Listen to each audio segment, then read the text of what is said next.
√60 plus √15 minus √135 এর মান কত?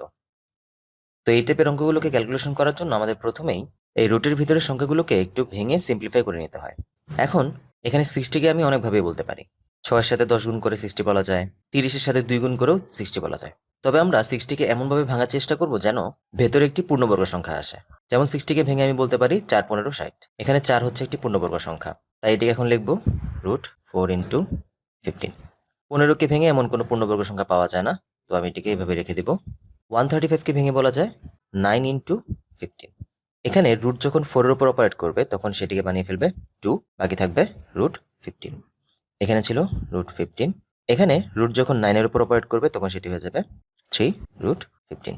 তো এখন দুইটি √15 আছে আর এখানে একটি, তাহলে এটা যোগ করলে হয়ে যাবে 3 √15 মাইনাস 3 √15। এখানে বিয়োগ করলে আমাদের চলে আসে 0। দ্যাট মিনস কারেক্ট অ্যান্সার হচ্ছে ক 0।